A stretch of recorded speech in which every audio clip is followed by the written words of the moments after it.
तुमच्या या घोषणांबद्दल आणि अत्यंत उत्साहाने केलेल्या स्वागताबद्दल सर्वप्रथम मी हात जोडून सर्वांचे नम्र नम्र आभार मानते. माईकवर जे माणूस बसलाय त्याने आवाज वाढवा. माईकवरच्या माणसाने आवाज वाढवा. आवाज हा आता बरोबर आहे. आज सायखेडा येथे हा बरोबर आहे असं राहू द्या.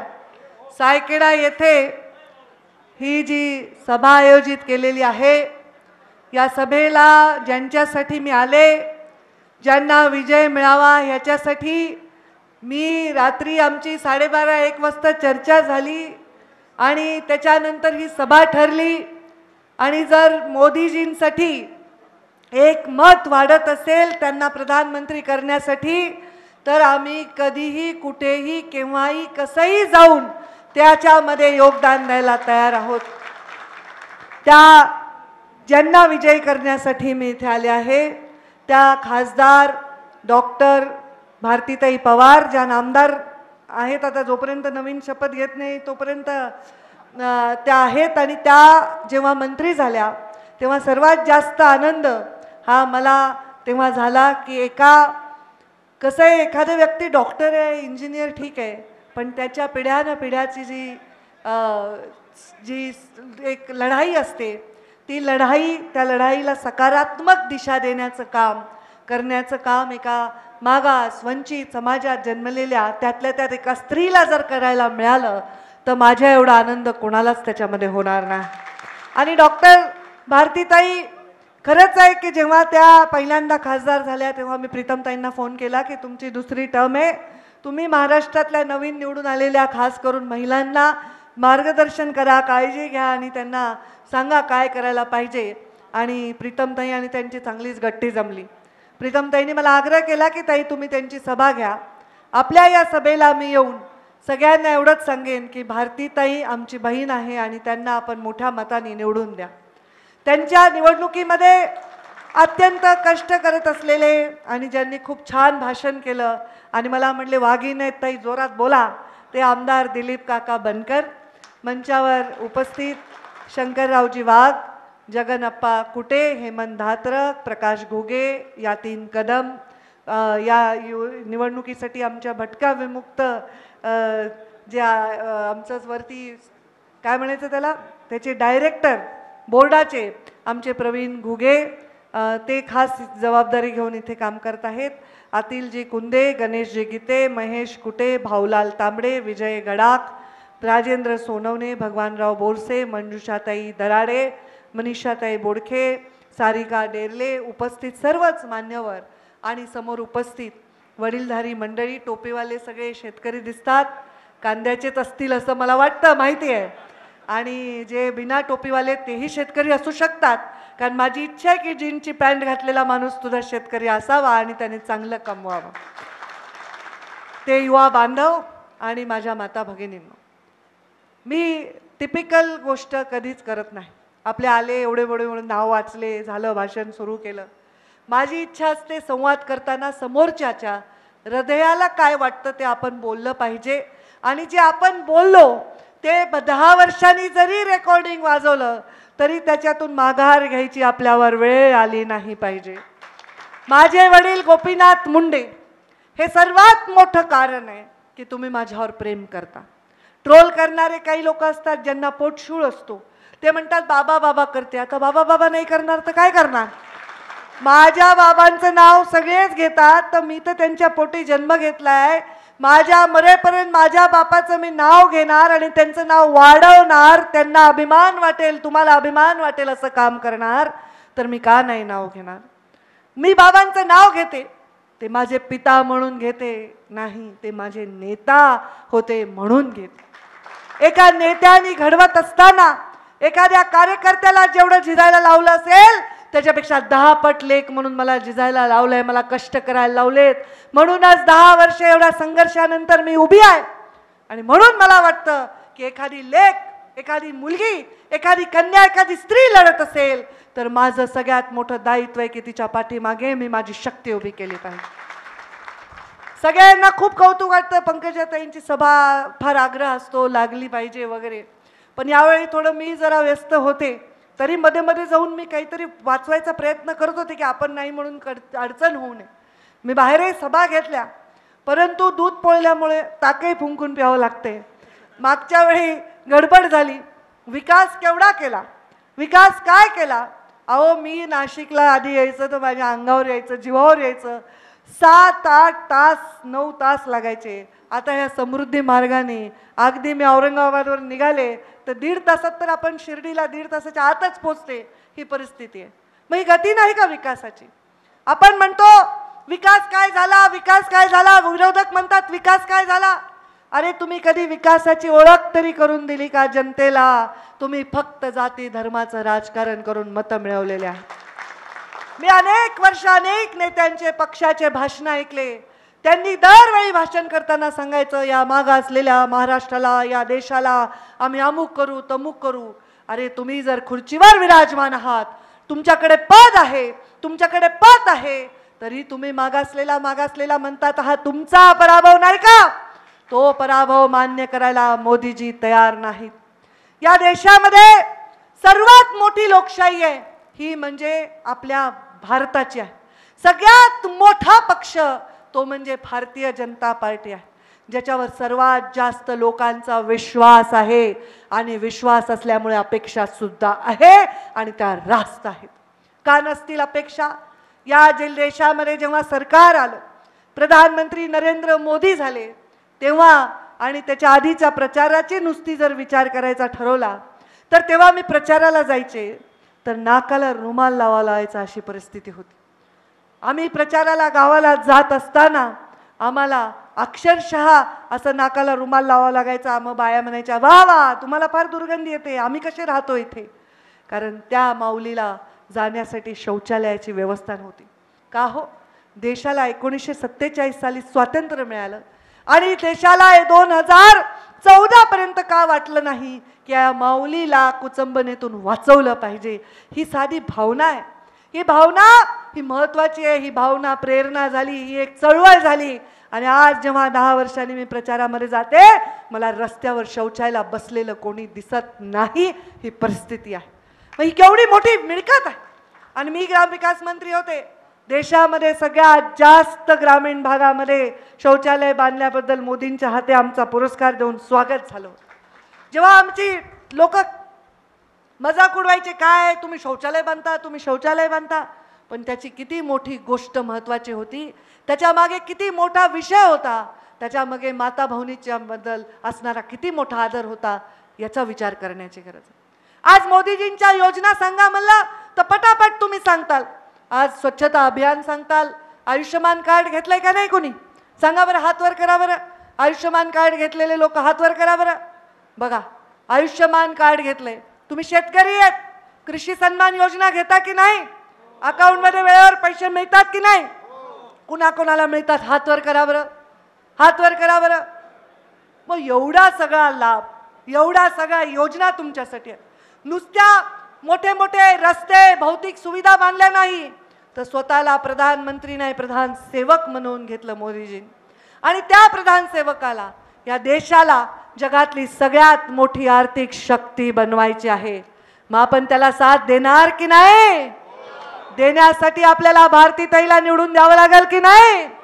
त्यामुळे आपण कुठल्याही अफवांना बळी पडायचं कारण नाही.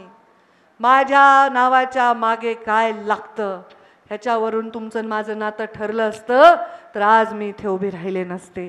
कारण 5 वर्ष कुठल्याही संविधानिक पदावर मी नव्हते, तरीही तुम्ही माझ्यावर एवढा प्रेम करता, एवढा विश्वास ठेवता की पंकजाताईंची सभा झाली की नक्की या भागामध्ये आम्हाला मतदान मिळणार आहे. हा विश्वास माझ्या नेत्यांना सुद्धा वाटतो. तुम्ही आज माझी कॉलर टाईट केलेली आहे. मला ते उदयनराजेंसारखी कॉलर उडवता येत नाही, पण माझा आपला गमचा उडवून मी सांगते की गेल्या महाराष्ट्रामध्ये मी फिरतीये, सगळे म्हणतात ताई आल्या पाहिजे, ताई आल्या पाहिजे. म्हणलं का रे बाबा, मी तर काहीच नाही, मी कसं काय आली पाहिजे. का ते इथून जे तुमचं माझं कनेक्शन आहे ना, ते कनेक्शनची जोड कोणालाच येऊ शकत नाही. का हे कनेक्शन आहे? का? कारण मुंडे साहेबांनी आपल्याला काय दिलंय? पाठीचा कणा मजबूत ठेवण्याची शक्ती दिलेली आहे. कधीच आपण कुणासमोर झुकू नये. कुठल्याही माझ्या कार्यकर्त्याला रस्त्यावर येऊ देऊ नये. अहो, मुंडे साहेबांनी एका मिनिटात हसत खेळत आरक्षणाचा विषय मार्गी लावला. जाऊ लागलं का कुणाला जेलमध्ये? खावा लागला का लाठ्या? कधीच नाही. आपला समाज रस्त्यावर आणून त्याच्यावर स्वार होण्याचा संस्कार माझ्या बापाने माझ्यावर केले नाही. समाज म्हणजे जात नाही. जो वंचित आहे, जो पीडित आहे, त्याचा वाली आणि वाणी बनण्यासाठी मुंडे साहेब राजकारणात होते. आणि त्यांच्या मृत्यूनंतर बघा, माझ्या गळ्यात रुद्राक्षाची माळ आहे. मला काहीच कमवायची इच्छा नाही. मला कुठल्याही गोष्टीची मला लालच नाही. कुठलं पद, कुठली प्रतिष्ठा, कुठला पैसा, कुठली गाडी, कुठला बंगला, मला काही नको आहे. भरल्या ताटावरून माझा बाप गेला. तुम्हाला सोन्याचा घास भरवायचं त्यांचं स्वप्न तसंच ठेवून गेला. म्हणून तडफड आहे. 5 वर्ष मंत्री असताना काम केलं. कधी जातीभेद केला नाही, कधी धर्माचा विषय केला नाही. आज घरकुलाची योजना आहे, प्रधानमंत्री नरेंद्र मोदींनी सुरू केली. प्रत्येक माणसाला पक्क्या घरात नेण्याचं स्वप्न पूर्ण केलं. त्याच्यात सुद्धा तुमचीच लेक ग्रामीण विकास मंत्री असताना अव्वल आलेली. अव्वल एका दिवशी 3 लाख लोकांना शिर्डीमध्ये आम्ही घराच्या चाव्या दिल्या. आणि मोदीजींचं त्यामध्ये आम्हाला एवढं भूषण वाटलं की कधी ह्या गोष्टींचा विचार आधीच्या राज्यकर्त्यांनी केलाच नाही. का केला असेल बरं विचार? का बरं मुंडे साहेबांच्या मनात एवढी तळमळ आहे? कारण मुंडे साहेब जेव्हा शाळेत जात होते ना, त्यांच्या पायात घालायला चप्पल नव्हती. अनुवानी शाळेत 14 किलोमीटर रान तुडवत जात होते. म्हणून त्यांची तळमळ होती की समाज मोठा झाला पाहिजे, गरीब मोठा झाला पाहिजे, वंचिताला आपल्याला आवाज देता आला पाहिजे. काखेमध्ये चपला कोपून डोक्यावर आपल्या एखादं वजन असेल तर ते वजन काखेत चप्पल खोवून जावं लागायचं. अशा परिस्थितीमध्ये मी का माझी चप्पल काढायची? मी का माझी चप्पल काखेत खोवून जायची? हा प्रश्न 10-11 वर्षाच्या माणसाला पडला. म्हणून एवढी मोठी क्रांती घडू शकते. आज प्रधानमंत्री नरेंद्र मोदी, चहाची टपरी वडिलांची, काही प्रॉपर्टी नाही आहे, काही नाव आहे, लिगसी आहे, 10-12 घर आहे, जमिनी आहे, जायदाद आहे, काही नाही. हो, 2 एकर जमीन सुद्धा नाही. चहाची टपरी, त्या टपरीत फावल्या वेळेत आपल्या वडिलांसाठी मदत करणारा माणूस देशाचा प्रधानमंत्री होतं. आणि कोण आहेत हे शहाणे लोक म्हणतात की प्रधानमंत्री संविधान संपवणार आहेत? अहो, हे संविधान आहे महामानव डॉक्टर बाबासाहेब आंबेडकरांनी दिलेलं. म्हणूनच एक चहा विकणाऱ्याचा मुलगा, चहा विकून मजुरी करून शिकणारा मुलगा देशाचा प्रधानमंत्री बनू शकतो. अरे त्या संविधानाला हात लावणार नाही ही घोषणा वेळोवेळी मोदीजी करतात.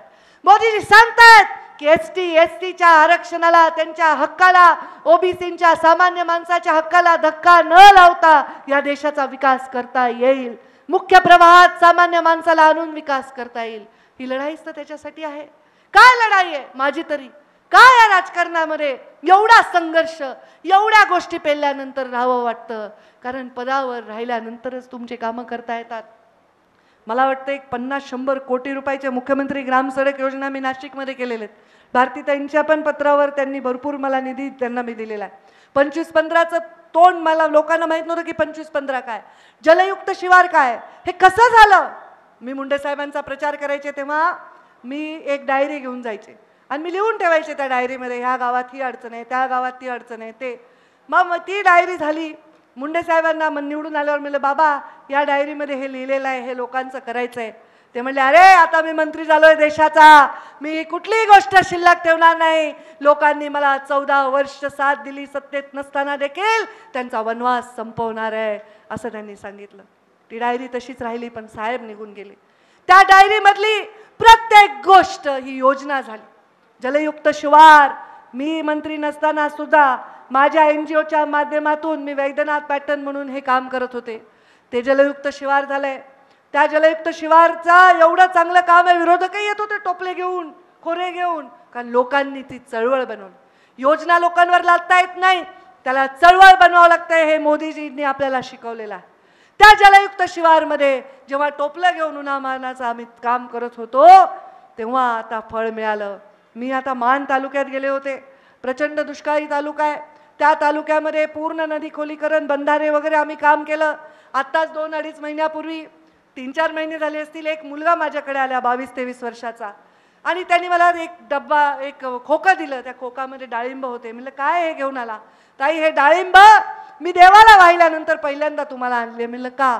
मी मजुरी करत होतो दुसऱ्याच्या शेतात. ताई तुम्ही जलयुक्त शिवार योजना आणली, तुम्ही बंधारा बांधला, आमच्या शेताला एवढं पाणी मिळालं की मी स्वतः डाळिंबाचा बाग तयार केला आहे आणि शेजारच्या लोकांना एकत्र करून गट शेती करून आम्ही डाळिंब आता एक्सपोर्ट करतो म्हणून त्यांनी मला आणून दिले. ह्याच्यापेक्षा काय मोठी पावती पाहिजे? कोणी सोनं नाणं हिरे जवाहरात आणून दिले तरी नाही, पण गरिबाचा आशीर्वाद हा त्याच्यापेक्षा मोठा आहे. ह्या नुसता गप्पा मारत नाहीये, हे जगतोय म्हणून तुम्ही आमचं ऐकायला आलोय. बोलणारे एक आणि करणारे एक असते तर तुम्ही उभंच केलं नसतं, हे मला माहिती आहे.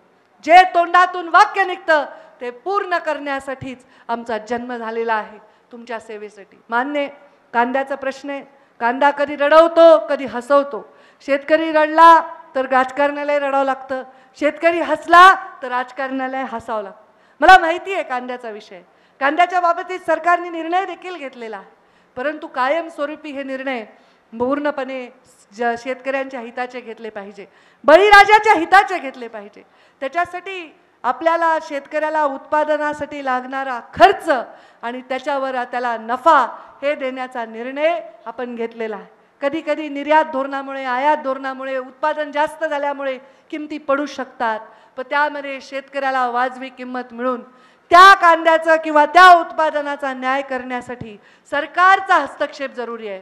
तुमच्याकडे होत असणारा ड्रायपोर्ट तेच सांगतो.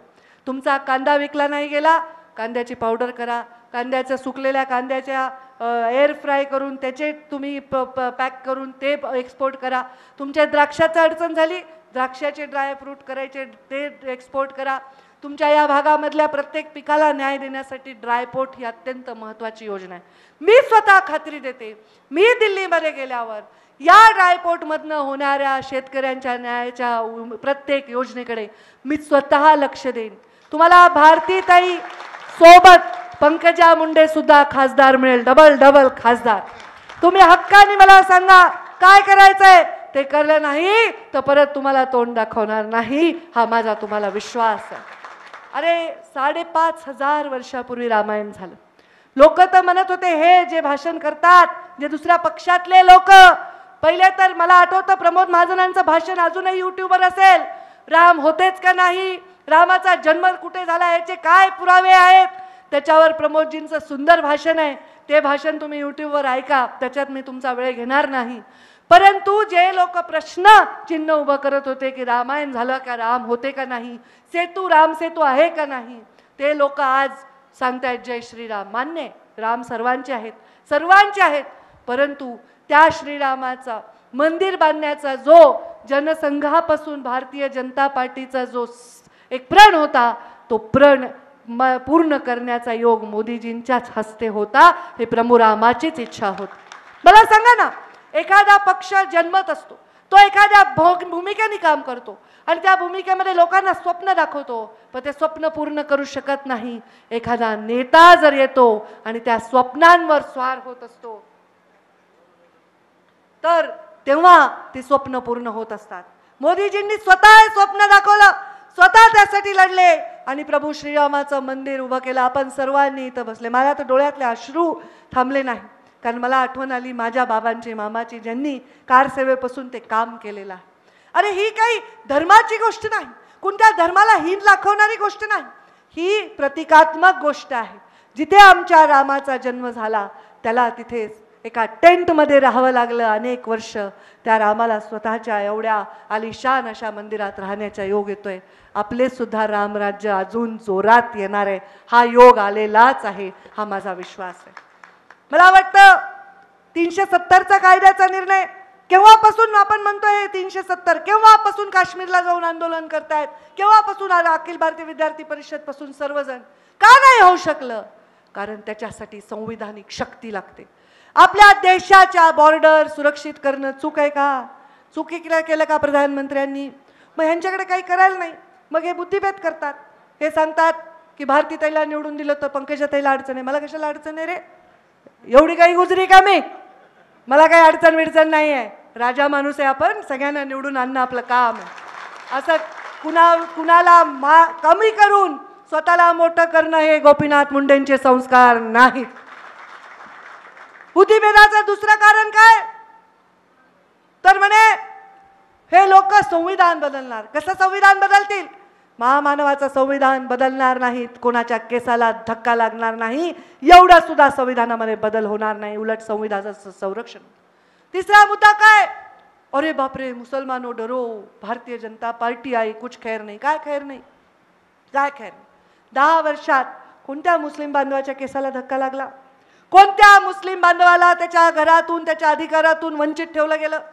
जे आयुष्यमान योजना आहे सगळ्या मुस्लिम बांधवांना मिळाली, घरकुलाची योजना आहे सगळ्या मुस्लिम बांधवांना मिळाली, जे आरक्षण आहे सगळ्या मुस्लिम बांधवांना मिळाले, की शेतकरी जर असेल तर शेतकरी सन्मान योजना मिळाली, त्याला घरामध्ये त्याच्या माऊलीसाठी त्याला शौचालय बांधून दिलं, गावामध्ये कुठलीही योजना आली तर ती कधीही ज्याचा आर्थिक क्षमता नाही, जो वंचित आहे, पीडित आहे त्याला मिळत असते, त्याला कोणीही रोखलं नाही, धर्माच्या आणि जातीच्या भिंती सुधारायला लावल्या नाही. मग कशामुळे असे भेदभाव करायचे? एक दंगल झाली नाही 10 वर्षात, का बोलत नाही? एकही आतंकवादी हल्ला झाला नाही, का बोलत नाहीत विरोधात? आपल्या देशाच्या बाउंड्रीज, देशाच्या आपल्या सीमा सुरक्षित ठेवणे, या देशाकडे वाकडी नजर ठेवून काम करणाऱ्या लोकांना त्यांच्या अवकातीत ठेवणे आणि या देशाच्या सामान्य माणसाच्या जीवनामध्ये उत्थान करणे, हे कोणते चुकीचे प्रण आमच्या नेत्यांनी घेतले? नाही घेतले. परीक्षा घेता तो प्रभू रामानी पण सीतेची परीक्षा घेतली. आता तशीच परीक्षा राजकारणात सुद्धा होत असते. माझी परीक्षा झाली, पण त्या परीक्षेतून मी तावून सुलाखून इथपर्यंत आले आहे. तुमच्या आशीर्वादाने निवडून येईन. निवडणुकीत पण खूप परीक्षा झाली, पण माझ्या निवडून जाताना भारतीताई सोबत असतील तर मला खूप मनापासून आनंद झाल्याशिवाय राहणार. 5,000 वर्षापूर्वीच्या रामाचे आज प्रतिमा लावून आपल्या डोळ्यात अश्रू येतात. आपण बघितलं होतं का रामाला? आपण बघितलं का रामराज्य? नाही. पण रामराज्य असं होतं, रामराज्य तसं होतं, सर्वांना एक न्याय होता, कोणालाही कुठल्याही प्रकारची अडचण नव्हती. हे आपण ऐकून ऐकून आपल्या मनाला आपला ऊर भरून येतो. त्याच्यानंतर जर कोणी राज्य पाहिलं असेल ते छत्रपती शिवरायांचं राज्य. त्या राज्यामध्ये आणि राम राज्यामध्ये काय साम्य होतं? राम एक वचनी, एक पत्नी, एक बाणी होता. माझा छत्रपती शिवराय सुद्धा असा राजा होता ज्याच्या दरबारात कधी स्त्रीला अवमान झाला नाही, तिला कधी नाचवलं गेलं नाही, असा माझा छत्रपती राजा. या छत्रपती शिवरायांनी अरे लुटामध्ये विजयी झाल्यानंतर जे यायचं त्याच्यामध्ये जर एखादी महिला कोणी आणली तर तिची ओटी भरून तिला वापस तिच्या घरी सन्मानाने पाठवायचे. जिजाऊंचे संस्कार, छत्रपती शिवरायांचे संस्कार या महाराष्ट्रात आहेत. मग रामराज्य, शिवशाही आरोबवली. त्याच्यानंतर कोणी जनतेची काळजी केली? ती काळजी केली ती आमच्या सरकारने केलेली आहे. साहजिक आहे, संघर्ष आहे. विरोधक गरीब माणसांना धर्माच्या, जातीच्या नावाखाली भेडसावत आहेत. संघर्ष नक्कीच आहे. पण या देशाचा प्रधानमंत्री कोण होणार? तर आम्ही छाती ठोकपणे सांगतो, नरेंद्र मोदी होणार. समोरच्या लोकांना विचारा तुमचा प्रधानमंत्री पदाचा उमेदवार कोण आहे, त्यांना सांगता येणार नाही. ते नंतर भांडत बसण्यासाठी पूर्ण तयारी केली असेल. मग स्थिर पण पाहिजे ना सरकार, स्थिर पण पाहिजे ना. आपलं घर सुद्धा सांभाळताना बापाचा धाक, आईची माया ही आवश्यक असते की नाही? तसंच मोदीजींकडे धाक पण आहे आणि माया पण आहे. गरीबाकडे बघून डोळ्यात अश्रू पण येतात आणि आपल्या देशाकडे जर कोणी वाकडी नजर केली तर त्याचे डोळे काढून घेण्याची शक्ती सुद्धा त्यांच्यामध्ये. त्यामुळे आपण कुठल्याही अफवांना बळी पडण्याचं काहीही कारण नाही. आपल्याला प्रधानमंत्री हवा आहे जो देशाला स्थिर सरकार देईल. केवळ नरेंद्र मोदी हे देऊ शकतात. आपल्याला प्रधानमंत्री हवा आहे जो देशाला जगामध्ये सन्मान मिळवून देईल. फक्त नरेंद्र मोदी मिळवून देऊ शकतात. आपल्याला असा देशाला प्रधानमंत्री हवा आहे जो या देशाच्या गरिबांचे अश्रू अनुभवून ते अश्रू पुसण्यासाठी सदैव तयार आहे. सोपं नाही आहे. वर्षानुवर्ष ज्या गोष्टी शक्य नाही झाल्या त्या प्रधानमंत्र्यांनी करून दिल्या. अहो केदारनाथ पूर्ण वाहून गेलं होतं, तुम्ही डोळ्यांनी पाहिलंय. हा सूर्य आणि हा जयद्रथ गप्पा हाणण्याचं राजकारण नाहीये. एका वर्षात केदारनाथ उभं करण्याचं काम त्यांनी केलं. एका वर्षात बाबा विश्वनाथाचं मंदिर उभं करून सगळ्यांना सोबत घेऊन सर्व धर्मांमध्ये कुठली अडचण न होता सर्व अतिक्रमण काढून त्यांनी केलं. हे श्रद्धास्थान म्हणजे अंधश्रद्धा नाही. या ठिकाणी अनेक लोकांची रोजीरोटी चालते. आज तीर्थक्षेत्र विकास आहे. मी मध्य प्रदेशची सहप्रभारी होते. आमच्या शिवराज सिंग चौहानांनी तिथे महाकालचा एवढा मोठा कॉरिडॉर केला. किती लोकांना रोजगार मिळाला. तिथे बग्गी चालवणाऱ्याला रोजगार मिळाला, फुलं विकणाऱ्याला रोजगार मिळणारा, हॉटेल चालवणाऱ्याला रोजगार मिळाला, पुजाऱ्यांना काम मिळालं, नाही मिळालं का? प्रत्येक गोष्टीमध्ये रोजगार आहे, प्रत्येक गोष्टीमध्ये काम आहे. आज इथे G20 समिट झालं, अनेक लोक या देशामध्ये इन्व्हेस्टमेंट करण्यासाठी उत्सुक आहेत. आता हे निवडणुकीमुळे वातावरण अस्थिर असतं. या निवडणुकीमध्ये जेव्हा 400 पार भारतीय जनता पार्टी करेल, तुम्ही पहा या जगातले कसे लोक इथे लाड कार्पेट घालून आपल्यासाठी मोठ्या मोठ्या योजना घेऊन येतील. तुम्ही बघा आपल्या देशातल्या या अशा भागातल्या शेतकऱ्याचा कांदा कॅनडापर्यंत गेल्याशिवाय राहणार नाही, हा मला विश्वास. गडकरींनी भाषण केलं, मी ऐकलं. मला इथलं भाषण नाही ऐकता आलं, पण माझ्या कार्यक्रमामध्ये त्यांनी केलं. त्यांनी सांगितलं की तुम्ही बळीराजा आहात, तुम्ही अन्नदाते नाही ऊर्जा दाते व्हा. तुम्हाला ऊर्जा कशी मिळवायची, कसा शेतकऱ्याला अजून उद्योगाचा चालना द्यायची, शेती हाही उद्योग समजून कसं काम करायचं, ह्याच्यासाठी येणाऱ्या काळात प्रयोग होणार आहेत. जे फसलेले आहेत, ज्यांनी फसवलेलं आहे, अशा लोकांच्या पाठीमागे उभे राहू नका. यांना काही सापडत नाही. 5-10 वर्षांनी एखादं लॉलीपॉप सुरू होतं, एखादा विषय घेतात आणि त्या विषयाला जातीवादाचा रंग लावतात. आणि मग लावा माणसांना जातीपातीच्या राजकारणामध्ये व्यस्त ठेवा, धर्माच्या राजकारणामध्ये व्यस्त ठेवा. अरे 60 वर्ष तुम्ही जे केलं नाही तेच घेऊन त्याच खांद्यावर बंदूक ठेवून आमच्याकडे तुम्ही निशाणा करू नका. ही जनता ती बंदूक तुमच्याकडे फिरवल्याशिवाय राहणार नाही, हा मला विश्वास. आपण सर्वजण आज एक प्रण करू. आपण आपल्या देशामध्ये 1947 पासून आमच्या अटल बिहारी वाजपेयीचं सरकार सोडता सदैव सदैव विश्वास ठेवला आहे त्या पक्षांवर. आज आपण एक हॅट्रिक मोदीजी करायचं म्हणतात, काय बिघडलं? कुणाचं वाटोळं झालंय? कुणाला घरातून निघून जावं लागलं? कुणाची बर्बादी झाली? अरे कोविड सारखा एवढा कठीण प्रसंग नरेंद्र मोदीजींनी किती चांगला हाताळला. अहो मी आणि माझी बहीण हे कोणी आले नाही, आम्ही रोज जायचो वॉर्डमध्ये लोकांना भेटायला. 3 वेळा कोविड झाला प्रीतमताईला आणि मला. त्यात डॉक्टर होत्या, PPE किट घालून घालून सिव्हिल हॉस्पिटलमध्ये बसायच्या. पेशंटच्या अगदी रेमडेसिवीरपासून, त्यांच्या ऑक्सिजनपासून, त्यांच्या व्हेंटिलेटरपासून मध्य प्रदेश, उत्तर प्रदेश सगळीकडे माझ्या जीवनामध्ये सगळ्यात मोठा योग होता तो. दुर्दैवी काम होतं ते, परंतु लोकांचे जीवन वाचवण्यामध्ये आम्हाला यश आलं. कशाच्या जीवावर? संघटनेच्या जीवावर. कशाच्या जीवावर? या सक्तीच्या जीवावर. याच्यामध्ये कधी कोणी जात पाहिली नाही, धर्म पाहिला नाही. आज या देशामध्ये, जगामध्ये कोणतंही जग वॅक्सिनेटेड नाही आहे. 100% देश वॅक्सिनेटेड केला. एवढी लोकसंख्या आपल्या देशाची. अहो साधं गाडीला ब्रेक मारला चौकात तर 500 लोक जमतात. एवढी गर्दी असताना सुद्धा कोविडसारखा अजूनही बाकीचे देश अडचणीत असतानाही आपला देश पुढे गेला आणि ह्याच्यातनं आपण मार्ग काढू शकलो. मग नक्कीच त्याचा आर्थिक परिणाम होणार आहे. कोणतीही वाईट घटना घडली त्याचा आर्थिक परिणाम होणार आहे. त्याच्यातून सुद्धा बाहेर काढण्याचं काम मोदीजींनी केलं आहे. ही देशातली आपली शक्ती आपण कुठेही वाया घालवायला नाही पाहिजे. एकजुटीने. मला मान्य आहे काही लोकांचं नुकसान होत असेल, कोणाला कापूस आहे, कोणाला सोयाबीन आहे, कोणाला कांदा आहे, कोणाचं काही अडचण असेल. ह्या सगळ्या अडचणी आपण दूर करू शकतो. अडचणी तोच दूर करू शकतो ज्याने तुम्हाला ते स्वप्न दाखवले, ज्यांनी 99 काम केले त्याचं एक राहिले तर तोच करू शकतो. आणि ते प्रधानमंत्री मोदी आहेत. आणि म्हणून ते प्रधानमंत्री होण्यासाठी भारतीताईंनी प्रधानमंत्र्यांना हात वर करण्याची आवश्यकता आहे. आणि त्यासाठी त्या खासदार होणं आवश्यक आहे. आणि त्यासाठी आपण सर्वांनी त्यांच्या पाठीमागे आपली शक्ती उभी करावी. कुठल्याही अफवांना बळी पडू नये. कारण मी माझ्या अफवांना खूप सामोरे गेले माझ्या निवडणुकीत. आता इतक्या अफवा की विचारू नका. मला तर असं वाटलं की हे काय आहे. जर सोशल मीडियाच्या जीवावर राजकारण होत असेल तर हे भारताच्या आणि त्यातल्या त्यात पुरोगामी महाराष्ट्राच्या भविष्यासाठी योग्य नाही. कुठल्याही अफवांवर आपण बळी पडू नका. मी स्वतः आलेली आहे. मला तुम्ही बोलवलंय, मी नाही. रात्री 1 वाजता मला गिरीश महाजनांचा फोन आला, बावनकुळेंचा फोन आला. मी म्हटलं अरे माझं काय गरज आहे, खूप लोक आहेत, मोठे मोठे नेते आहेत, त्यांना बोलवा. मी दुसरी मुंबईला सभा दिली होती. ते म्हणले नाही तुम्ही यावंच लागेल. पण मी आले कारण माझ्या असण्याचा कुणाला फायदा झाला तर मला त्याचा गर्व आहे. पण माझ्या नसण्याने कुणाला नुकसान झालं तर ते योग्य नाही. आणि म्हणून मी आले. मला फूड पॉयझनिंग झालं होतं. माझा चेहरा आज थोडा गंभीर असेल, नाही तर मला बोलायला त्रास होत होता. मला आज सकाळपासून प्रचंड त्रास होतोय. हायपोग्लायसेमिया झालाय, लो BP झालाय. पण तरी कारण 5-6 दिवस झाले मी पण खिंड लढवत होते ना बाबा. त्या बीडमध्ये काय कमी ताप होता का माझ्या डोक्याला? कुठे की बीड. आता बीडची किंमत देशाला कळली आहे. बीडची किंमत सगळ्यांना कळलेली आहे. आता ते किंमत ठेवणार आहेत, मला विश्वास आहे. तुम्ही माझी काळजी करू नका, माझी काळजी करू नका. माझ्यासाठी तुमचे आशीर्वाद महत्त्वाचे आहेत. प्रार्थना करताना मला आशीर्वाद मागा, नक्की मागा, पण भारतीताईंना विजयी करा, एवढंच मी आपल्या सर्वांना विनंती करते. आपण माझ्या सभेचा मान ठेवलाय, ठेवत राहणार आहात, या सभेचाही मान ठेवाल अशी अपेक्षा व्यक्त करते. आणि आता मला चक्कर यायच्या आधी मी माझ्या वाणीला विराम देते.